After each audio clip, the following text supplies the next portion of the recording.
Hello and welcome to Horrific Tales.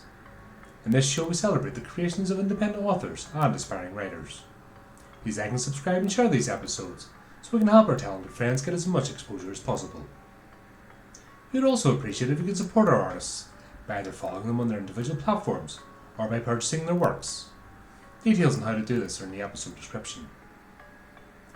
In this horrific tale, a pair of school friends find themselves drifting apart until tragedy throws them together in the most horrible way.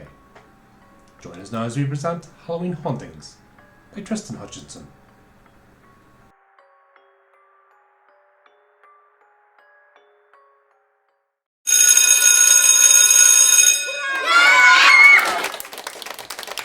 Ever since childhood, Sam and Rob were inseparable. They enjoyed spending as much time as possible, especially during the summer months. Halloween was their favourite holiday. Every year they would go trick-or-treating together, usually wearing scary costumes to hide their appearance. Sam and Rob were easy targets for bullies. Years of being ridiculed and tormented started to place them on a different path in life. By middle school, both boys changed completely from the inside out. They preferred to hang in the shadows on the light. Their clothing blended in with their attitude. They dressed in all black and were distant. Not the happy-go-lucky kids they used to be.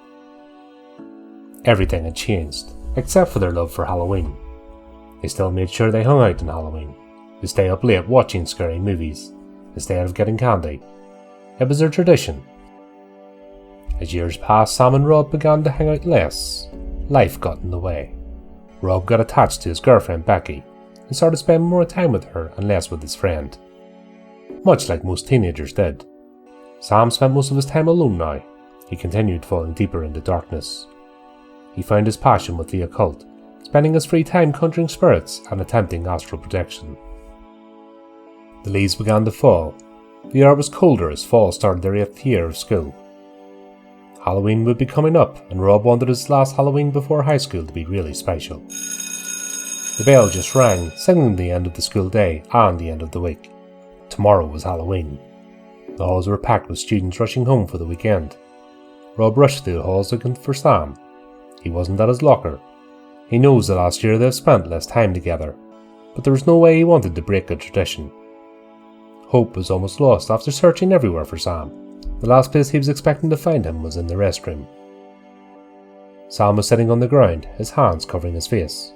"Bro, is everything alright?" Sam remained perfectly still, not moving a muscle. Rob kneels down closer to move Sam's arm, and that's when he noticed his wrists were cut. Sam wasn't breathing. Rob jumped back in shock, tears pouring down his cheek. Rob still sat quietly, before running out of the restroom to get help.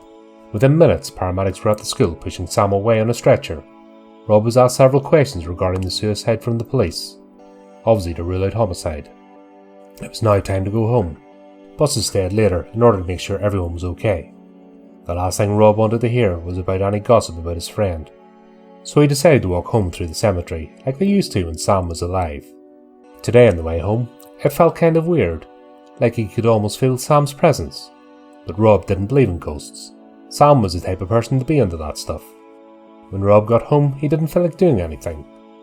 Becky called to see how he was doing and to see if the Halloween party was still going on.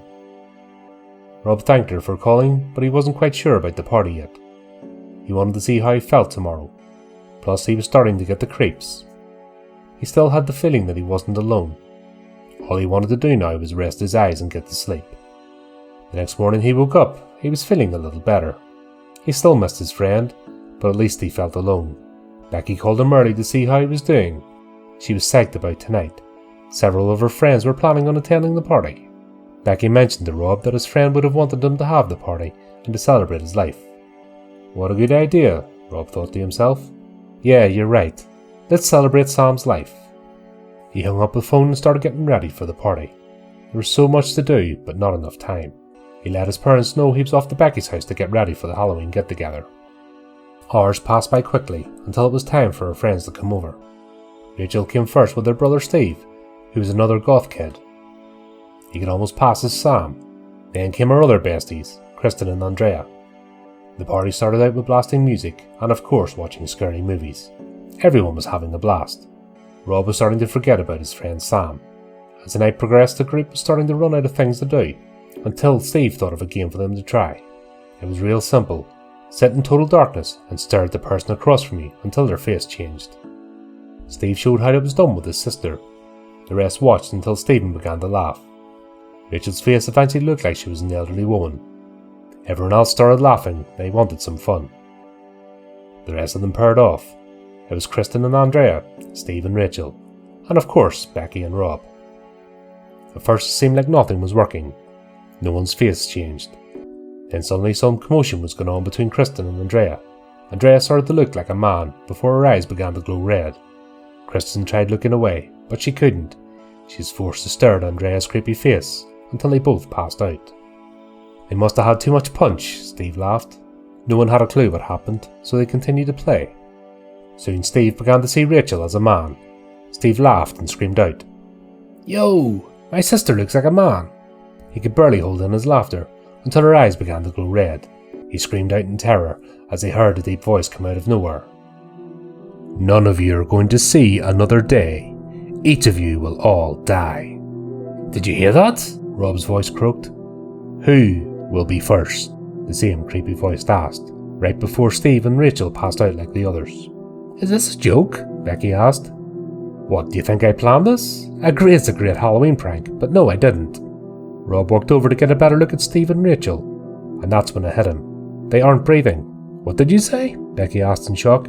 "Steve and Rachel aren't breathing." Just then the door slammed, and at once Rob could feel the same presence as before. A cool breeze rushed past them, but nothing was open. "Let's get out of here!" Becky screamed as she made a run for the door, but the door was locked. She turned around and realised Rob didn't move an inch. A tear fell from his cheek. The presence seemed almost too familiar. "I'm sorry, Sam. I should have called you more like a good friend does. The day you died I was going to invite you to the Halloween party. I missed hanging out with you," Rob cried out. Then everything went silent. Nothing could be heard except for the distant screams of Becky.